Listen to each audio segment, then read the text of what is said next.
Bienvenue à tous au webinaire 1 heure pour comprendre et agir organisé par l'Agence régionale pour la biodiversité et l'environnement. Donc aujourd'hui, le sujet, c'est les espèces exotiques envahissantes. Quels impacts? Quelles solutions?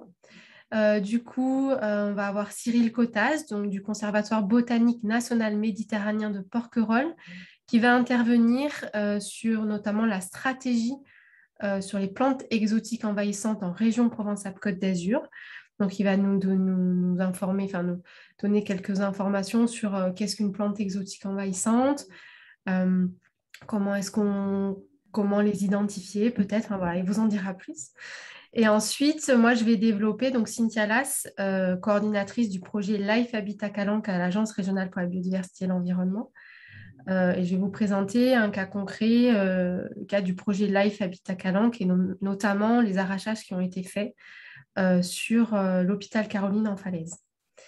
Voilà, donc un petit point sur l'organisation du webinaire. Donc, on est dans une session webinaire, donc c'est-à-dire que vous pouvez nous voir normalement les trois intervenants. Et j'ai oublié de présenter Jenny Soon Mazella, qui est assistante de direction à l'Agence régionale pour la biodiversité et l'environnement et qui va nous aider pour tout ce qui est logistique aujourd'hui. Donc, si vous avez des questions d'un point de vue logistique, n'hésitez pas à les poser sur le chat.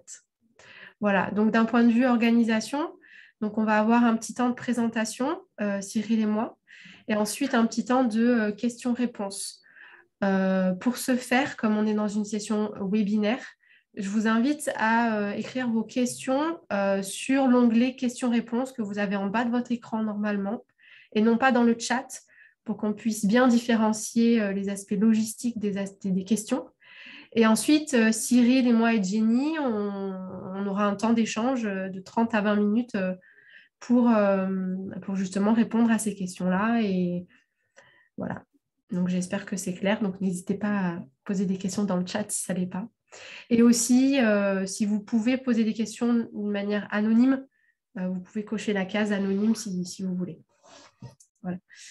Donc, moi, je vais vous parler un petit peu de l'Agence régionale pour la biodiversité et l'environnement, très brièvement. Du coup, c'est une agence qui est active depuis plus de 40 ans. Donc, c'est un syndicat mixte qui réunit la région, le département des Bouches-du-Rhône, 84, les services d'État et certaines intercommunalités depuis 2019. Donc, sa mission principale, c'est de réussir le pari de la transition écologique à travers diverses missions, de la biodiversité au développement durable, eau et terrestre, voilà, avec 38 agents. Donc, il y a 4 champs d'intervention. On agit vraiment sur 4 champs d'intervention. Donc, le premier, c'est accompagner les collectivités dans leur démarche. Il y a des conseils, des formations et des labels. Donc, on en a pas mal. Informer et former les acteurs aux enjeux de la biodiversité et de la transition écologique. Donc, on a plein de dispositifs comme les chemins de la biodiversité, les aires éducatives, Biodiv Tour, l'écotourisme, mécénat, voilà. Améliorer et valoriser les connaissances sur l'environnement et la biodiversité. Donc, dans ce cadre, on anime 3 observatoires régionaux, biodiversité, eau et éducation à l'environnement et au développement durable. Et on anime des réseaux de gestionnaires, comme le gestionnaire, le RRGMA, réseau régional des gestionnaires des milieux aquatiques, et le REN, réseau régional des gestionnaires des espaces naturels. Et ensuite, 2 projets de coopération en cours, donc le projet Life Habitat Calanque, dont je vais vous parler aujourd'hui, et le Biodivalp. Voilà, donc si vous avez des questions sur la RBE d'une manière générale, n'hésitez pas à les mettre dans les questions-réponses. Donc maintenant, ah oui, et voilà, donc ça je vous le représentais. Donc, qu'est-ce que les webinaires, quels sont les objectifs? C'est vraiment en fait d'une manière très rapide améliorer, on va dire, la connaissance et concrétiser certaines actions sur des temps réguliers et ciblés. Voilà, donc chaque mois. Donc là, on en est sur le cycle 2. Et vous voyez sur la diapositive donc, les prochains webinaires donc, qui auront lieu le 16 novembre sur une planification urbaine favorable à la biodiversité. C'est possible. Le 30 novembre, Ma cantine autrement, l'expérience de la ville de Montpellier. et le 14 décembre, lancer sa démarche locale de développement durable. Je vous représenterai cette diapositive plus tard si vous voulez renoter les différents événements. Sinon, vous pouvez aller sur le site de l'agence de la RBE. Tout y est indiqué. Donc maintenant, Cyril, je te laisse la main. Allez, parfait, je vais présenter. Bonjour à tous. Donc, merci à la RBE donc, de m'avoir permis de présenter un sujet aussi vaste que les espèces exotiques envahissantes. Donc, je vais essayer de chercher le PowerPoint. Alors, je ne sais pas si vous le voyez. Alors. Hop. Ça, tout le monde voit? Très bien. Allez, parfait. Donc, bonjour à tous. Donc, je m'appelle Cyril Cotta. Je suis référent espèces exotiques envahissantes au sein du Conservatoire botanique national Méditerranée de Porquerolles. Donc, je travaille aussi au sein du Parc national de Porquerolles. Et donc, je vais vous présenter donc une approche très synthétique. En 15 minutes, ça va être compliqué, mais l'approche des invasions biologiques. Alors, il faut savoir tout d'abord que les invasions biologiques, c'est bien évidemment un phénomène d'actualité. On entend en parler de plus en plus actuellement, que ce soit dans les médias, que ce soit au sein des journaux, etc. Mais il ne faut pas oublier que c'est un phénomène qui est basé sur des faits scientifiques. Et le premier scientifique à avoir mis en place ce terme, donc invasion biologique, c'était Charles Elton en 1956. Et donc, il y a toute la communauté scientifique derrière qui étudie les invasions biologiques. Alors, il faut savoir aussi qu'il y a des engagements internationaux par rapport à cette thématique. On peut citer la CITES, la Convention sur la diversité biologique de 92, ou diverses autres conventions qui ont pris des engagements justement pour limiter la propagation de ces espèces et pour éviter leurs impacts. Et en 2014, il y a eu la publication donc à l'échelle européenne d'un règlement européen donc relatif à la propagation de ces espèces qui en fait explique et qui essaye de mettre en ordre de marche en fait les États membres pour qu'il y ait de plus en plus de coopération sur cette thématique, notamment en termes de prévention, en termes de gestion des espèces bien répandues et aussi des espèces émergentes, et en termes de restauration écologique. Comment c'est transcrit dans la réglementation et la législation française? Tout simplement par divers arrêtés ministériels. Donc, il y a 3 arrêtés ministériels qui reprennent en fait la liste du règlement européen, donc une liste de faune et de flore, donc de 66 taxons, 66 espèces, et qu'il est en fait interdit donc d'introduire dans le milieu naturel, de commercialiser, de transporter, de détenir, etc., etc. Bon, alors, c'est très résumé. Je vais vous présenter maintenant quelques espèces de plantes exotiques envahissantes qui sont préoccupantes pour l'Union, qui sont inscrites donc, au sein du règlement européen et repris par arrêté ministériel en France. Donc, on peut voir la première, alors je ne sais pas si on peut voir ma souris, mais la première, c'est donc lagunaire. Donc, c'est une espèce qu'on n'a pas trop par chez nous, mais qui est assez imposante quand elle s'implante. Après, peut-être que je vais vous dire des noms, ça va vous donner des exemples. On a l'impatience ou la balsamine de l'Himalaya. On a après donc une grande apiacée, l'Heracleum montegasianum, qui est la berce du Caucase, en fait, la berce du Caucase, excusez-moi. C'est une ombellifère qui a une sève qui est photosensibilisante et qui peut avoir des impacts sanitaires importants. Après, on a une poacée, donc une graminée qui s'appelle la graminée pourpre. On a des espèces aquatiques, notamment le myriophile du Brésil, qu'on peut voir tout en haut à droite. Ensuite, on a d'autres espèces aquatiques comme l'Élodène nutale, on a l'Asclepias Asclepias syriaca, donc l'Asclepias de Syrie. On a les jacinthes d'eau, le senson en arbre, Baccharis animifolia. Ensuite, pareil, tout en haut, à droite, pardon, dans la deuxième ligne, on a le l'agarosiphon, donc une autre espèce aquatique qui commence à être introduite, qui est émergente, qui pose de gros problèmes une fois qu'elle se retrouve dans les milieux aquatiques.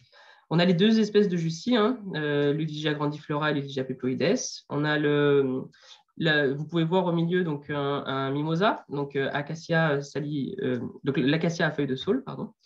On a les lentes, l'herbe alligator, et enfin la dernière en bas, parce que je ne sais pas si vous voyez mon pointeur en fait. On a la vigne ballon, qui est une espèce qui a été introduite donc dans les Alpes-Maritimes. Et pour l'instant, c'est la seule station en France. Et on finit par le houblon du Japon. Donc ces espèces, voilà, ce sont des exemples d'espèces qui sont réglementées et interdites d'introduction dans le milieu naturel. Mais il y a aussi des espèces de faune, comme vous pouvez le voir. Donc, on a le crabe chinois, les 3 écrevisses américaines. On a la tortue de Floride, effectivement, qui est aussi réglementée. On a la grenouille taureau, le frelon asiatique, 2 espèces d'écureuils. Hein. Désolée, je passe vite, je n'ai pas beaucoup de temps. Donc l'écureuil de Pallas, présente dans les Bouches-du-Rhône et dans les Alpes-Maritimes. On a aussi donc, le moonjack de Chine. C'est un petit cervidé que vous pouvez voir. Vous pouvez reconnaître le raton laveur, le chien vivrin, pardon, rat musqué et ragondin. Le tamia de Sibérie, après 3 espèces d'oiseaux, donc l'Erythmature rousse, l'ibis sacré et l'ouette d'Égypte. Et enfin, le goujon asiatique. Donc voilà, en très, très simplifié, il y a des espèces exotiques envahissantes qui sont préoccupantes pour l'Union européenne, qui sont reprises en France métropolitaine, mais en fait, on en connaît beaucoup plus et ça va peut-être être les prochaines. Et en fait, l'objectif pour nous, c'est aussi de découvrir quelles vont être les prochaines et celles qui seront émergentes. Alors, depuis tout à l'heure, je vous parle d'espèces exotiques envahissantes. On va essayer de revenir un peu plus sur qu'est-ce qu'une espèce exotique envahissante. Alors attention aux idées reçues. Donc une espèce exotique n'est pas forcément envahissante. Hein, et donc par exemple le cèdre du Liban que vous pouvez voir, c'est une espèce qui ne vient pas de chez nous. Pourtant on la cultive ici. Et pourtant quand elle est cultivée, elle reste plantée, elle ne devient pas envahissante. Et à l'inverse, une espèce envahissante n'est pas forcément exotique. Donc ça, c'est très important à prendre en compte. Il y a des espèces qui viennent d'ailleurs, qui ont été introduites. Donc il y a des jonctions d'air de répartition naturelle. Et quand elles sont introduites dans le milieu naturel, elles posent certains impacts parce qu'il n'y a pas les pathogènes, il n'y a pas les prédateurs qui permettent de justement limiter les populations. Et donc, c'est pour ça que c'est problématique. À la différence en fait des pullulations, les pullulations, c'est quand dans un milieu, il y a en fait un apport d'éléments nutritifs ou il y a des facteurs dans l'environnement qui fait qu'une espèce a des populations qui peuvent se développer très rapidement. Seulement, ce phénomène de pullulation en fait reste temporel et n'est pas en fait croissant.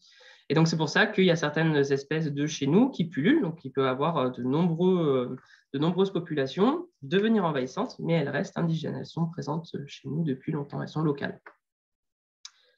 Alors, concernant les définitions, donc, comme je vous ai dit, c'était Charles Elton qui a défini la définition. Donc, il y a beaucoup de définitions au sein de la communauté scientifique. Seulement en 2017, il y a eu une stratégie nationale qui a été publiée donc, par le ministère, l'OFB, enfin l'Office français de la biodiversité, et l'UICN, donc l'Union internationale pour la conservation de la nature, et qui dit qu'une espèce exotique envahissante dans un territoire, c'est une espèce donc, animale ou végétale exotique, c'est-à-dire non indigène de ce territoire et qui a été introduite, dont l'introduction par l'homme, donc il faut quand même que l'homme soit à l'origine de l'introduction, que ce soit volontaire ou non intentionnel, il menace donc les écosystèmes, les habitats et les espèces indigènes avec des conséquences écologiques, économiques et sanitaires négatives. Donc ça, c'est la définition consensuelle des espèces exotiques envahissantes, donc au niveau national et qui est repris aussi à des niveaux territoriaux et régionaux. Alors, ce qu'il faut bien comprendre, c'est la notion d'introduction. Comment ça... Donc là, par exemple, pour cet exemple, on a pris Vespa velutina, donc le frelon asiatique. Donc, il est bien présent donc, en Asie et il a été importé dans des pots de terre dans le Lot en 2004. Et donc, il y a disjonction d'air de répartition. Donc, il y a introduction par l'homme. Et ensuite, cette espèce a réussi justement à s'implanter, à se développer, à produire des populations viables et fertiles et à coloniser le territoire jusqu'à avoir des impacts. Et donc, on va pouvoir le voir dans la diapo suivante, normalement. Donc là, vous pouvez voir en fait l'expansion du frelon asiatique en France depuis 2004. Et en fait, vous pouvez voir que quand une espèce exotique envahissante arrive sur un territoire, souvent, il y a très peu de facteurs qui peuvent la limiter. Donc ça, c'était un exemple d'animal, mais pour les plantes, ça marche aussi. Alors, ce qui est important à prendre en compte, c'est le nombre d'introductions. En fait, il faut savoir que toutes ces introductions, en fait, augmentent au niveau, à l'échelle temporelle. Et en fait, il y a plus 6 espèces exotiques envahissantes qui sont introduites en moyenne par département tous les 10 ans depuis 1979. Donc, c'est l'indicateur en fait de l'Observatoire national de la biodiversité sur les espèces exotiques envahissantes qui nous donne cet indicateur. Et on peut le voir en fait là sur les cartes de droite, le nombre de départements qui ont été colonisés par des espèces exotiques envahissantes selon les 2 périodes de temps. Et on voit que le nombre d'introductions est de plus en plus important et fréquent. Alors, l'importance des introductions est justement à prendre en compte, mais aussi l'importance des impacts. Et en fait, effectivement, dans la définition, les espèces exotiques envahissantes ont des impacts, donc soit environnementaux, donc en modifiant les écosystèmes, hein, soit elles fixent l'azote du sol, elles perturbent le sol, les relations trophiques, etc. Soit elles ont des qui sont connues. Ce peut être soit des impacts pour la gestion des milieux, mais aussi des pertes de rendement. Ça peut être des dégradations d'infrastructures, etc., etc. Alors, comment faire pour cadrer les opérations? En fait, il y a des stratégies qui sont relatives à ces espèces. Et donc, il y a la stratégie nationale, comme je vous ai dit, qui a été développée en 2017. Et il y a des déclinaisons de cette stratégie au niveau régional. Et donc, ce que vous pouvez voir, ce qui est entouré, c'est la région PACA et la région Occitanie. Et là, ce sont des conservatoires botaniques nationaux qui assurent la coordination territoriale. Donc, un conservatoire botanique national, c'est un organisme qui a un agrément, en fait, qui est donné par le ministère de l'Environnement pour 5 ans et qui lui donne, en fait, 6 missions de service public. Donc, il y a 12 conservatoires botaniques qui représentent, en fait, qui couvrent l'ensemble du territoire, même en Outre-mer. Et les principales missions, c'est la connaissance de la flore sur leur territoire d'agrément, la conservation, donc in situ, ex situ, la gestion des espèces exotiques envahissantes, le traitement des données floristiques, mais aussi la formation, la communication et l'expertise auprès des services de l'État. Et donc, dans la thématique des espèces exotiques envahissantes, en région PACA, par exemple, il y a une stratégie régionale qui a été développée. Donc, en 2014, qui a été mandatée par l'État et la région, donc le Sud. Et donc, ce qui a été réalisé, c'est un diagnostic, en fait, savoir quelles sont les espèces végétales qu'on avait sur site. Alors, les résultats ont montré qu'en fait, on a plus de 80% des espèces qui sont locales, donc c'est plutôt bon signe. On a 2% en bleu que vous pouvez voir, c'est des espèces qu'on appelle archéophytes, c'est-à-dire des espèces qui ne viennent pas du territoire, mais qui ont été introduites il y a longtemps. Donc, les scientifiques s'accordent à dire que toute introduction avant 1492, donc la date de découverte du Nouveau Monde, en fait, inclut donc justement des introductions d'espèces qu'on qualifie d'archéophytes. Et après, donc, il y a 3%, vous pouvez voir en rose et en rouge, donc 3% d'espèces exotiques envahissantes et 3% d'espèces exotiques potentiellement envahissantes. Et donc, toutes ces espèces, en fait, sont listées et il y a des fiches espèces, justement, pour vous aider à mieux les connaître, etc. Je vous en parlais tout à l'heure. Ensuite, il y a eu un diagnostic social qui a été fait, donc il y a eu des enquêtes, des bilans, en fait, qui ont été réalisés, justement, pour comprendre les enjeux. Et tout ça a permis, en fait, l'élaboration d'un plan d'action que le conservatoire, avec le conservatoire botanique alpin, donc au-dessus, on essaye de mettre en œuvre depuis 2014. Alors, quelles sont les actions que l'on met en œuvre? Par exemple, donc, il y a l'amélioration des connaissances. Par exemple, il y a une photo d'eau ponce. Effectivement, parfois, on se plonge dans les flores étrangères justement pour bien différencier les taxons, en fait, parce qu'il y a des taxons qui sont introduits, on ne sait pas trop qu'est-ce que c'est. Donc, il y a l'amélioration des connaissances dessus. On fait de la prévention de l'introduction, donc on essaye d'agir en concertation, agir sur la réglementation, notamment pour l'ambroisie, etc. On fait de l'alerte et de l'aide à la coordination territoriale. Donc, par exemple, sur des stations d'espèces prioritaires, on essaye de rassembler les acteurs justement pour faire de la détection précoce et de l'arrachage rapide quand il le faut. Donc là, on peut voir une image d'ambroisie truffide sur le bord d'un champ, une espèce prioritaire. Justement, on a pu parvenir à enlever tous les individus. Mais ensuite, on fait des appuis techniques, on mutualise des informations sur un site qui s'appelle InvMed, donc je vais vous présenter tout à l'heure, et on communique, etc. Alors effectivement, InvMed, c'est la plateforme où vous pouvez en fait retrouver toutes les informations liées donc aux espèces exotiques envahissantes de flore en fait. Donc il y a une présentation des espèces végétales, il y a une synthèse de la réglementation, il y a aussi des modules de saisie d'observation, de retour d'expérience, etc. Et des cartographies en fait permettant de voir les actions sur site et de permettre de voir en fait si vous êtes gestionnaire qui agit sur les mêmes espèces que vous. Alors, il faut savoir que donc ce site est commence à devenir un peu obsolète et donc à la fin de l'année, il va se faire une nouveauté et donc on va pouvoir le mettre à jour.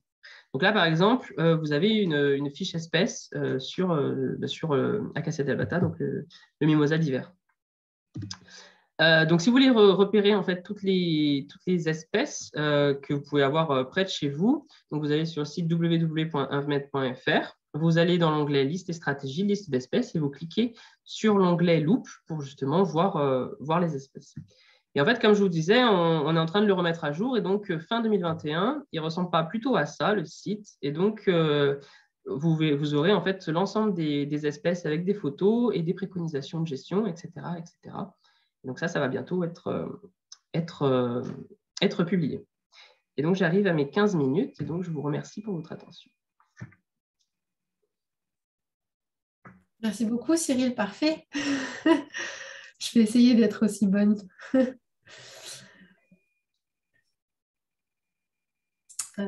Allez.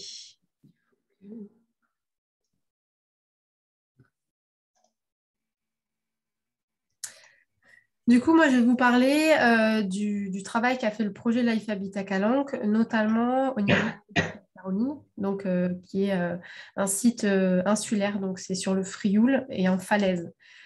Donc, brièvement, je vais faire bref sur le contexte du territoire du Parc national des Calanques. C'est un site très fréquenté, avec une forte appropriation du territoire par les différents usagers, différents usages aussi. Et on est vraiment sur un site protégé, donc avec une réglementation et un objectif fort de protection de la biodiversité. Donc, pour le projet Life Habitat Calanque, c'est un projet de 2017 à 2022, donc il va se finir en décembre 2022, donc très bientôt. C'est un budget de 3,8 millions d'euros avec une contribution européenne à 60%.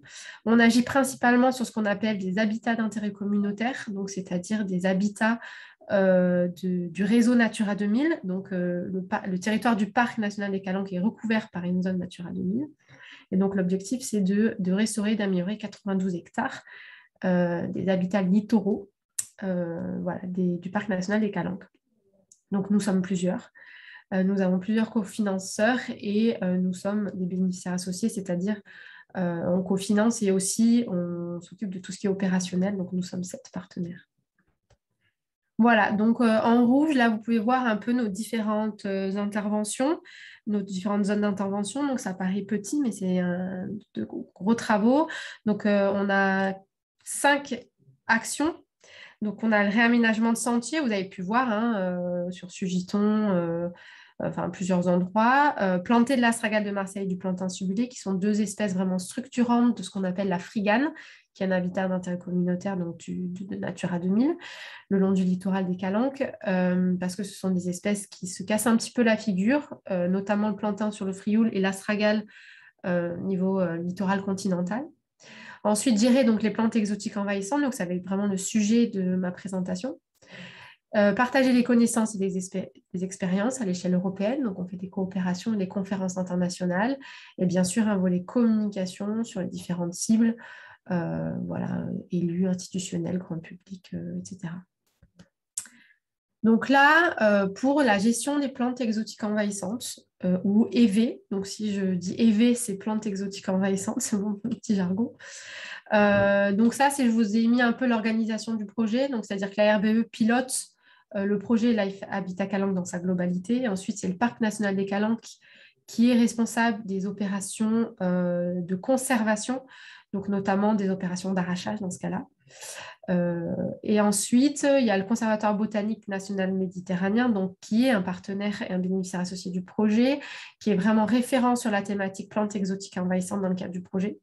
Et en région, on l'a vu, et du coup, qui est en charge notamment des actions préparatoires, donc je vais vous présenter plus loin, et des suivis et des relevés phytosociologiques notamment. Donc voir en gros si les plantes exotiques envahissantes reviennent ou pas, et si on a l'apparition de plantes patrimoniales qui n'étaient peut-être pas là avant. Voilà. Ensuite, on a les propriétaires, donc la ville de Marseille et le Conservatoire du littoral, et Conservatoire du littoral aussi, mais je ne l'ai pas mis, et le département des Bouches-du-Rhône. Voilà.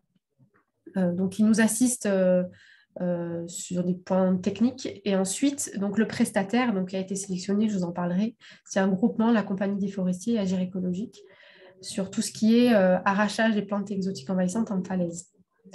Donc là, c'est pour vous dire un peu pour la phase préparatoire, il y avait vraiment un avant-projet. Donc, il y avait une identification déjà des sites où on devait arracher pour la mise en œuvre du projet LIFE. Et ensuite, on a fait des... Donc ça, c'est le Conservatoire botanique national méditerranéen qui a fait des inventaires complémentaires, dont notamment entre Sainte-Frétouse et Bec-de-l'Aigle. Donc, à travers des inventaires photographiques, donc comme je vous ai montré là, il y avait des planches vraiment photos et ensuite identification des pôles et des pieds. Là, notamment, c'est du figuier de Barbarie. Ensuite, on a une hiérarchisation des sites. Donc, comme je vous l'ai montré, on avait déjà identifié d'autres sites. En plus de ceux de Sainte-Frétouse et Bec-de-l'Aigle, donc on a identifié notamment des enjeux d'intervention et de la faisabilité. Donc ensuite, tout ça, on les a mis ensemble et ça nous a permis de sélectionner et de prioriser les sites sur lesquels on allait intervenir. Donc là, je vais vous présenter notamment les sites de Ratonneau, donc sur l'hôpital Caroline, là, qui est le deuxième. Donc on voit bien qu'au niveau des enjeux d'intervention, c'est élevé et de la faisabilité, c'est très élevé. Donc au sein de chaque temps, on va dire, de hiérarchisation, il y a différents critères qui ont été sélectionnés, notamment les enjeux écologiques, la surface d'habitat naturel concernée, la dynamique présumée, c'est très important. Et ensuite, bien sûr, l'accessibilité du site, la visibilité de l'action, le risque de recolonisation, donc ce qui est en lien aussi avec la dynamique, et la gestion des produits de coupe. Voilà, donc et ensuite, dès qu'on a sélectionné ces sites et qu'on a priorisé, on a fait des protocoles d'arrachage pour des sites à plat ou faciles d'accès et mis en œuvre un cahier des charges pour sélectionner le prestataire pour les arrachages en falaise. Donc là, je vais vous présenter, je vais aller un peu vite parce que j'ai 15 minutes aussi, je vais vous présenter le cas justement d'une opération en falaise sous l'hôpital Caroline, donc au Frioul. Donc là, pour rappel, l'enjeu d'intervention était élevé, la faisabilité était élevée. Et donc, on va agir sur 3 plantes exotiques envahissantes, donc l'oponce stricte ou figuier de Barbarie, l'agave d'Amérique et la luzerne arborescente. Donc, on a beaucoup plus d'oponces présents que le reste. Et donc, le prestataire sélectionné, c'est la Compagnie des forestiers et Agir écologique. Donc, voilà à quoi ressemble une photo de l'hôpital. Alors là, on voit l'hôpital Caroline déjà où il n'y a plus de plantes exotiques envahissantes avec des big bags. Voilà à quoi ça ressemble d'un point de vue relief de la mer. Donc, les opérations, c'est fait en 5 temps, très rapidement. Donc, le diagnostic. Donc, c'est vraiment le prestataire qui a fait un diagnostic sur justement un point de vigilance écologique. Donc, détermination, identification de la flore à enjeu, de la faune à enjeu et des habitats aussi. Et ensuite, déterminer les contraintes et les différentes adaptations à faire en fonction des solutions à avoir en fonction des différentes contraintes. Notamment, on en a eu certaines au niveau des ancrages. Il n'était pas possible de faire des ancrages sur l'hôpital Caroline, par exemple, comme il avait été peut-être prévu au début.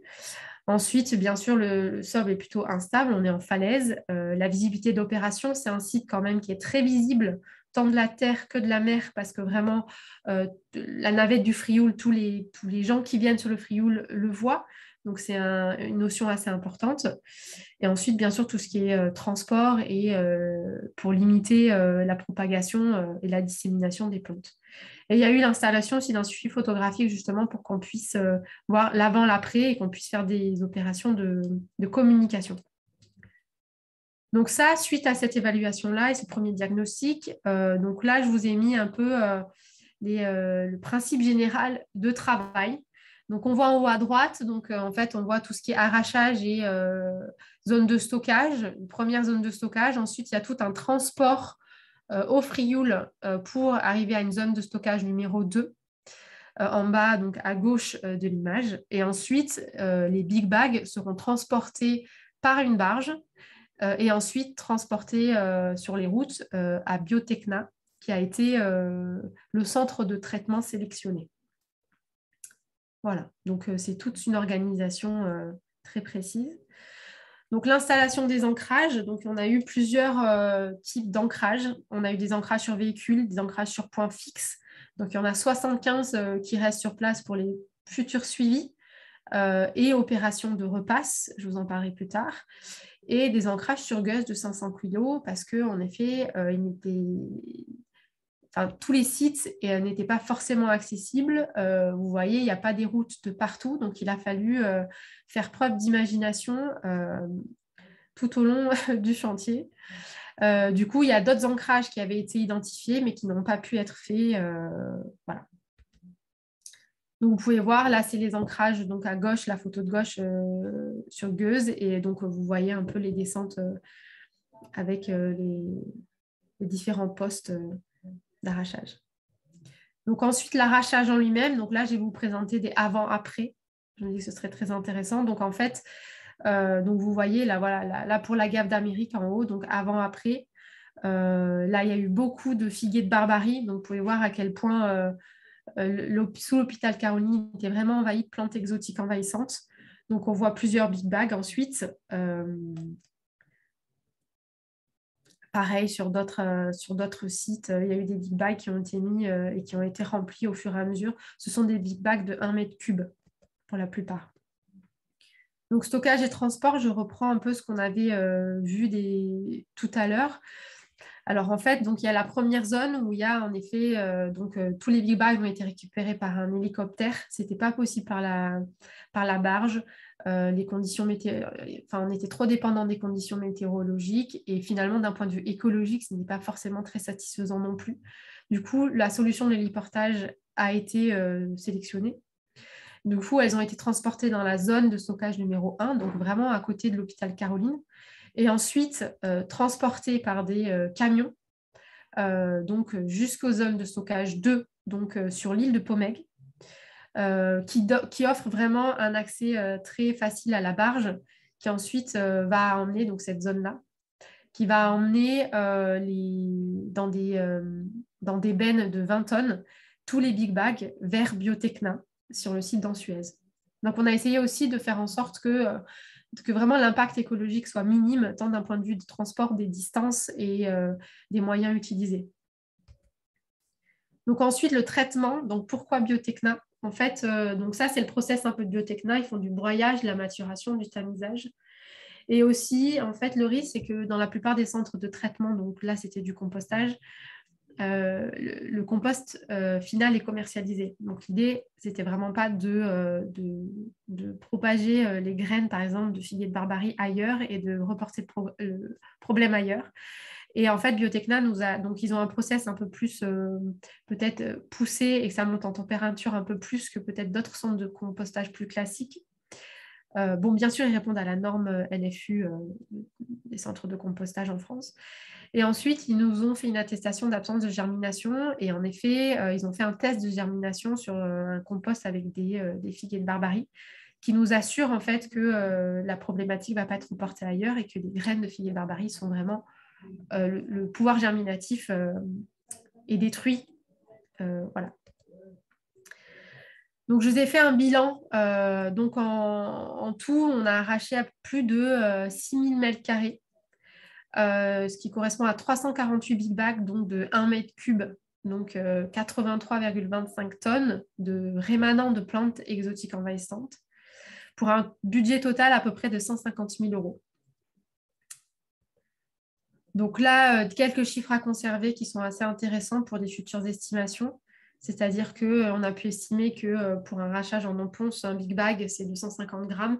Pour information, on avait un peu sous-estimé, on avait clairement sous-estimé en fait ces opérations-là. Donc c'est pour ça que ce retour d'expérience nous permettra à l'avenir vraiment de mieux estimer les opérations, tant d'un point de vue budgétaire que d'un point de vue manutention et d'un point de vue expertise aussi. Voilà, donc je vous fais part de nos retours d'expérience si ça vous intéresse pour peut-être des futures opérations chez vous. Et ensuite, donc jour homme approximatif, voilà, je vous l'ai mis par type d'opération. Donc, Préparation, donc inventaire, hiérarchisation et protocole, on est plus ou moins à 30 jours hommes. Réunion de site, visite de chantier, on est à 7. Installation des ancrages, il y a 17 jours. L'arrachage, 140 jours, en sachant que les arrachages, ça dépend vraiment aussi des conditions météorologiques. Il y a vraiment des jours qui étaient plus faciles que d'autres. Et aussi des plantes, c'est-à-dire que sur certaines plantes, par exemple, l'agave d'Amérique, c'est un peu plus compliqué que le figuier de Barbarie. Et aussi du type de... Enfin, où elles étaient, par exemple, il y a des plantes qui étaient plutôt dans des failles rocheuses, etc. C'est un peu plus compliqué d'arracher que si c'est en pleine terre. Ensuite, l'hélicoptère, 13 jours hommes. Transport zone 1 à zone 2, donc de la zone vraiment, première zone de stockage au niveau de l'hôpital Caroline à la zone de stockage numéro 2 sur Pomègue. Donc à peu près 10 jours, 10 jours hommes, et ensuite transport donc de la zone 2 Pomègue à Biotechna au centre de traitement, 17 jours hommes. Mais aussi, donc en fait, malgré la communication qu'on a pu faire, les sensibilisations qu'on a pu faire au niveau du grand public, je vous disais qu'il y a une forte appropriation des usagers au territoire du Parc national des Calanques et une faible connaissance et compréhension de ces opérations d'arrachage. Donc, je sais que le prestataire a eu des difficultés des fois à se faire comprendre et à faire accepter l'opération qu'il est en train de faire sur site. Donc, il y a eu un peu d'endommagement, des fois, par exemple, des panneaux qui ont été mis pour informer le grand public. Ensuite, il y a eu des installations de placettes de suivi, donc, qui ont été mises par le Conservatoire botanique national méditerranéen pour évaluer l'impact des opérations sur la végétation pendant le projet. Donc, l'idée, c'est de se dire, ben voilà, en effet, il y a des plantes patrimoniales qui repoussent, ça ne repousse pas. Est-ce qu'on a une perte de sol? Est-ce qu'on n'a pas une perte de sol? Est-ce que les graines qui restent, parce qu'il reste une litière forcément, notamment avec les graines de figuier de Barbarie ou d'Oponce, est-ce que cette graine-là, cette litière-là, elle repousse? Est-ce que en fait, la chaleur de l'été la nippe complètement? Donc, voilà, c'est toutes ces questions-là qui restent en suspens et qui sont en train d'être évaluées. Et ensuite, le Parc national des Calanques s'est engagé à faire une repasse par an pendant 10 ans. Et donc, certains agents du parc ont été formés aux petits travaux sur corde. Voilà, ce qui est indispensable parce que c'est vrai qu'on estime plus ou moins à 10 ans le besoin de repasse pour être sûr qu'il n'y ait plus aucune dissémination et propagation des plantes exotiques envahissantes arrachées. Et on est allé un peu plus loin dans le cadre du Life Habitat Calanques. Donc, on a travaillé avec la fondation Luma qui est à Arles, qui est intéressée pour récupérer des fibres d'agave d'Amérique pour en faire du tissu. Donc ça, c'est vraiment en cours, on verra. Et ensuite, on a travaillé avec une association qui s'appelle Reveal, qui a fait de l'alcool, donc de l'alcool de cœur d'agave d'Amérique. Voilà, qui est bon. Et donc, voilà, mais on a énormément cadré ça à travers des conventions parce que l'idée, c'est vraiment pas de propager une fois de plus ces plantes exotiques envahissantes et d'en faire un business parce que c'est pas du tout l'objectif. C'est un gros problème pour la biodiversité et pour nous parce qu'on est un peu dépendant de cette biodiversité-là finalement. Voilà, et ensuite, on avait commencé un travail qui a été abandonné avec Suez, mais qui a déjà fait ce travail-là sur des plantes exotiques envahissantes et notamment le traitement de ces plantes-là et à savoir si justement, par exemple, les graines de figuier de Barbarie, à travers un traitement de compostage classique, leur pouvoir germinatif serait animé ou pas, ce serait limité ou pas. Voilà, donc ce serait intéressant. Il y a un manque de connaissances, je pense, à ce niveau-là et je pense que tous les gestionnaires on est avides de ce genre d'expérience-là et de ce genre de connaissances. Donc voilà, donc il y a quelques publications qui vont être faites, notamment un guide de gestion sur les actions du projet Life Habitat Calanques, donc toutes actions confondues, qui est prévu en 2022. Il y a donc, dans le cadre du projet Life Habitat Calanques, il y a Agir Écologique, la compagnie des forestiers qui agit sur Jard aussi, l'île de Jard. Donc cette opération-là est détaillée dans le guide des petites îles de Provence du Conservatoire du littoral. Et ensuite, si vous voulez avoir un peu plus d'infos et d'images, etc., il y a le site de la compagnie Forestier aussi qui a bien mis en avant et qui met bien en avant d'une manière générale ces actions et notamment l'arrachage des plantes exotiques envahissantes dans le cadre du projet de Life Habitat Calanque. Voilà, donc là, donc moi, j'ai fini ma petite présentation. Je vous ai mis les prochains webinaires, donc si vous voulez les noter ou sinon, vous pouvez les retrouver sur le site de l'ARBE. Donc maintenant, place aux questions. Oh, il y en a plein, dis donc.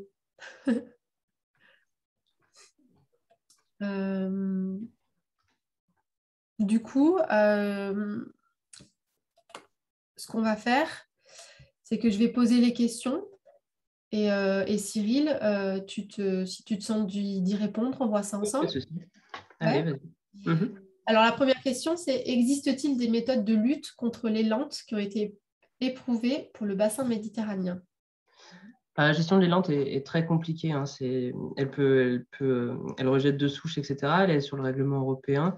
Alors, le cerclage pour les gros individus, dans un contexte donné, ça donnait de bons résultats. Seulement, ça n'a pas donné de résultats de partout. Et donc il faut faire attention justement à comment elle est pratiquée.